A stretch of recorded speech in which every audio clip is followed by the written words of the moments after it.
আমি রাষ্ট্রপতি হিসাবে কি বক্তব্য দেব জানি না। কোথায় কোনো ভুল হয়ে গেলে আপনারা ক্ষমা করবেন। আমি আপনাদের কাছে ক্ষমা প্রার্থী। সত্য কথা বলতে আমি তখন আপনাদের কাছে স্বীকার করি আমি ইনফেরিটি কমপ্লেক্সে ভুগতেছিলাম। আজকের এই অনুষ্ঠানে বলতে গেলে প্রথমেই বলতে হয় যে আমি আসলে একেবারেই বিব্রতকর অবস্থায় ছিলাম। সত্য কথা বলতে সম্মানিত প্রধান বিচারপতি, ওনার সঙ্গে তো দীর্ঘদিন পূর্বে থেকে পরিচয়।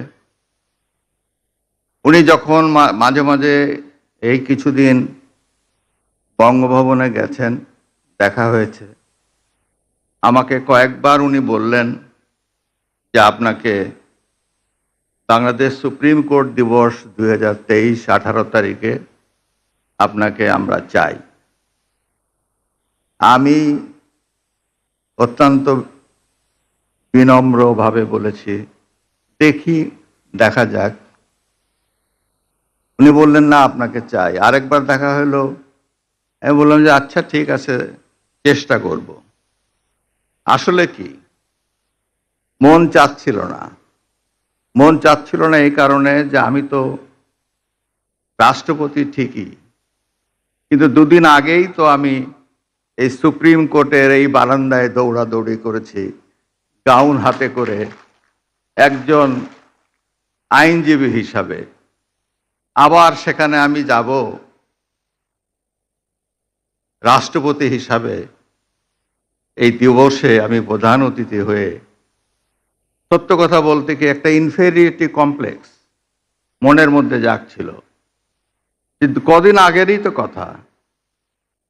আমার যেখানে অস্তিত্ব এইরকম, সেই জ্ঞানী গুণীদের সমাগম যেখানে হবে, যাদের চেম্বারে আমি দৌড়িয়েছি কেস নিয়ে, এখানে উপস্থিত আছেন ব্যারিস্টার আমিরুল ইসলাম সাহেব, তার কাছে দৌড়িয়েছে তার চেম্বারে এই মামলাটি কেমন করে নেব, কি বলবো কোর্টে, একটু আমাকে বলে দেন না।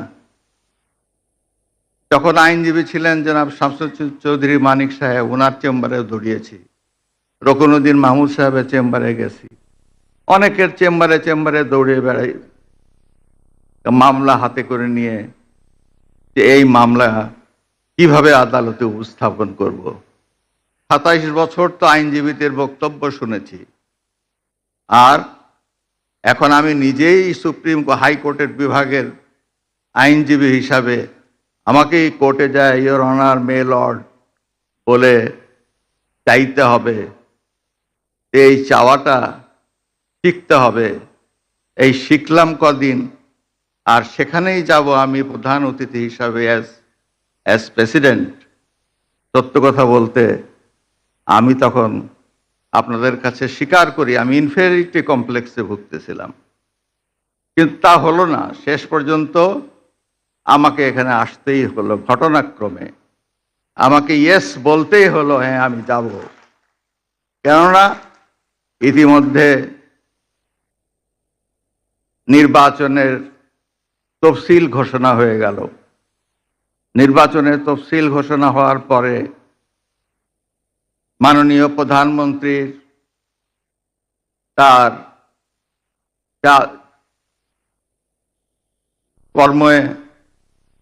কর্মপদ্ধতিতে কিছুটা সীমারেখা চলে আসে। আমি ভেবেছিলাম যে গতবার যখন মাননীয় প্রধানমন্ত্রী এখানে বিশেষ অতিথি হিসাবে এসেছিলেন, প্রধান অতিথি হিসাবে এসেছিলেন, এবার তিনিই আসবেন শেষ পর্যন্ত। আমি না বলতে বলতে হয়তো মাননীয় প্রধান বিচারপতি তাকে অনুরোধ করবেন, তিনি আসবেন। কিন্তু রাজনৈতিক সীমাবদ্ধতার কারণে তিনি আসতে পারেন নাই, বা তার আসার মতো সুযোগ ছিল না। শেষ পর্যন্ত এটা আমার ঘাড়েই এসে পড়ল। আমি আপনাদের মাঝে এসে উপস্থিত হলাম। আপনারা ক্ষমা করবেন। আপনারা সকলেই জ্ঞান গর্ব। আপনাদের সামনে আমি রাষ্ট্রপতি হিসাবে কি বক্তব্য দেব জানি না। কোথায় কোনো ভুল হয়ে গেলে আপনারা ক্ষমা করবেন। আমি আপনাদের কাছে ক্ষমা প্রার্থী। এমন কুসন্তান হলাম দেশের জন্য, এখন পরামর্শ দিয়ে আপনি দেশ ছেড়ে চলে যান, এই অবস্থা হলো আমার। আমি তো মনে করি না আমার এই অবস্থা হয়েছে, যে আমি দেশেরই সন্তান, এই দেশেই থাকবো, দেশের জন্য যে কাজ করি সেটাই করব, এটা যতদিন আমি বেঁচে আছি সেটাই করে যাব। আমাকে বিভিন্ন দেশ থেকে আহ্বান জানাই, আমি কেন ওখানে দেশে থাকছেন। আজকেও একটা নতুন দেশ থেকে আহ্বান পেলাম, বলে আমরা সব ব্যবস্থা করে দেবো। এটা আর একটা নতুন দেশ যোগ হলো আছে। কিন্তু আপনি বাংলাদেশেই থাকতে চান, এবং আমাদের কাছে যেটি মানে আমরা সাংবাদিক হিসেবে আপনাকে প্রশ্ন করতেই হয়, আপনি দেখেছেন যে আপনার প্রতিষ্ঠিত গ্রামীণ ব্যাংকের একটি সংবাদ সম্মেলন হয়েছে, সেই গ্রামীণ ব্যাংকের সংবাদ সম্মেলন থেকে আপনার বিরুদ্ধে যে অভিযোগ করা হয়েছে, সেই অভিযোগ মানি লন্ডারিং এর। সেই অভিযোগের ক্ষেত্রে বলা হয়েছে আমি সবচেয়ে ডাকু বাংলাদেশে, সবচেয়ে বড় ডাকাত এদেশে, কাজে সেই হিসাবে সবাইকে জানান দেওয়া হচ্ছে, সেই হিসাবে আমি পরিচিত হয়েছে। আমি সবচেয়ে বড় ডাকাত, আমি সবচেয়ে সাংঘাতিক মানুষ, যে দেশের সর্বনাশ করে যাচ্ছি, সেইভাবে পরিচিত হয়েছে।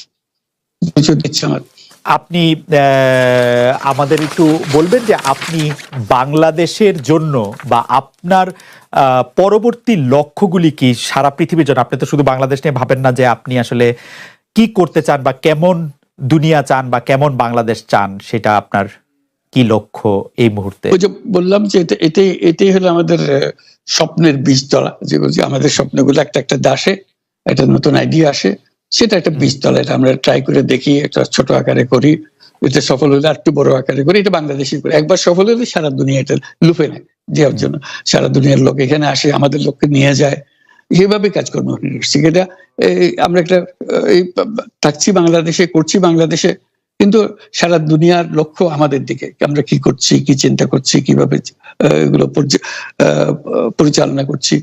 এবং তার মধ্যে ব্যাখ্যা হিসেবে যেটা আমরা বারবার বলছি, আমরা একটা নতুন পৃথিবী গড়তে চাই। সেই পৃথিবী হতে 3 শূন্যের পৃথিবী, এটাও বহুবার বলা হয়েছে, তার উপরে বই লিখেছে। 3 শূন্যের পৃথিবী কি হবে, যে 0 কার্বন এমিশন, যেহেতু পৃথিবী ধ্বংস হয়ে যাবে এই গ্লোবাল ওয়ার্মিং এর কারণে, একে রক্ষা করতে হলে আমাদের 0 কার্বন এমিশন অ্যাচিভ করতে হবে। কাজে এটা এমন বিশ্ব আমাদের গড়তে হবে যেটা 0 কার্বন এমিশনের বিশ্ব হবে। 0 ওয়েলথ কনসেন্ট্রেশন। আমরা উন্নয়ন বলছি, যে উন্নয়নের সফলতা গুটিগত মানুষের কাছে যায়। এটা শুধু বাংলাদেশে না, সারা পৃথিবীর এই অবস্থা, যে সমস্ত টাকা গুটি হতে মানুষের কাছে চলে যায়। দুনিয়ার যত সম্পদ আছে এই মুহূর্তে, তার 90% যে সম্পদ, এটা হয়তো 5% লোকের কাছে। 90% 5% লোকের কাছে রয়ে গেল, এবং আগামী দিনে এটার পরিবর্তন অন্যভাবে, 90% এর জায়গায় এটা 95% হয়ে যাবে, ওই 5% এর জায়গায় এটা 3% হয়ে যাবে। অর্থাৎ লোকের সংখ্যা কমে যাবে, সম্পদের পরিমাণ তাদের কাছে অনেক বেড়ে যাবে। এটাই হলো বর্তমান অর্থনীতির কাঠামো। আমরা বলছি যে এই কাঠামো যতদিন থাকবে এই পৃথিবী টিকতে পারবে না। আর হলো 0 আনএমপ্লয়মেন্ট।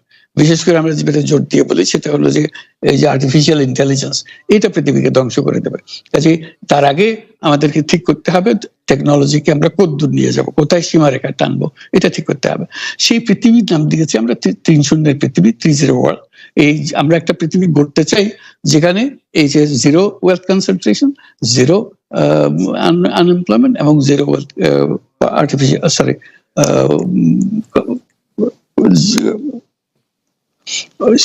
গ্লোবাল ওয়ার্মিং 0 হবে। এটাই এই 3টা 0-র মধ্যে আমরা থাকবো।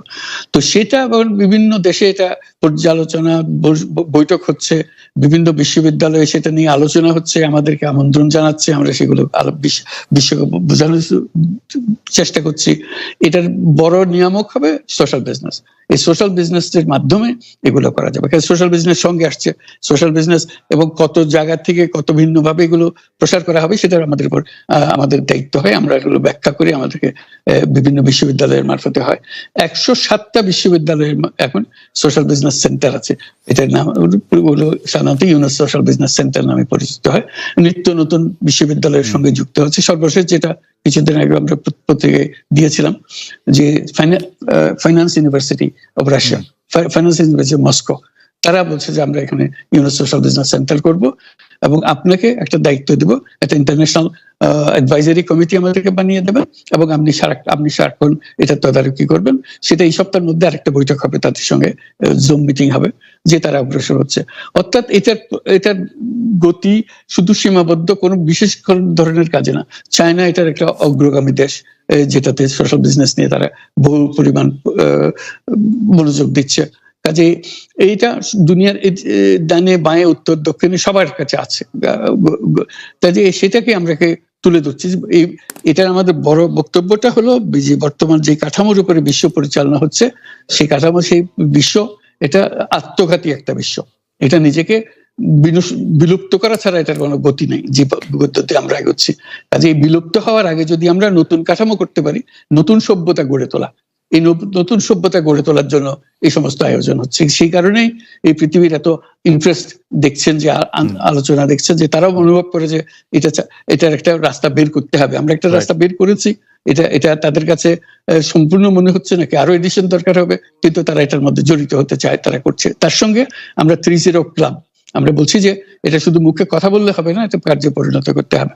পাঁচজন সদস্য নিয়ে ইয়ুথদের মধ্যে প্রচার করার, যুবকদের মধ্যে প্রচার করার জন্য, 12 বছর বয়স থেকে 35 বছর বয়স পর্যন্ত, এই বয়সের মধ্যে এই যে 5 জন মিলে একটা ক্লাব করবে, 30 ক্লাব। তাদের অঙ্গীকার হবে, আমি ব্যক্তিগতভাবে কার্বন এমিশন জিরো করব, আমি ব্যক্তিগতভাবে ওয়েলথ কনসেন্ট্রেশনকে বন্ধ করব, আমি ব্যক্তিগতভাবে আনএমপ্লয়মেন্টকে বন্ধ করব। এটা ব্যক্তিগত, আমি এমন কিছু কাজ করব না যাতে এগুলো প্রসারিত হওয়ার সুযোগ পায়। কাজে 5 জনে প্রত্যেকে এটা যখন সফল করবে, তাদেরকে বলা হবে 30%। এই 5 জন যদি 30% হতে পারে এবং আরো ক্লাব যদি 30% সৃষ্টি করতে পারে, আমাদের বক্তব্য হলো তাহলে আমরা 30 বিশ্ব গড়তে পারবো। কারণ পুরো জিনিসটা সৃষ্টি করছি আমরা নিজেরাই ব্যক্তিগতভাবে।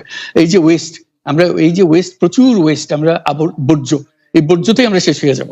কাজে আমি বর্জ্যের আমি যদি 30 ক্লাব করি, প্রথম কাজ হলো আমি যে জিনিস আমার দরকার নেই সেই জিনিস আমি কিনবো না।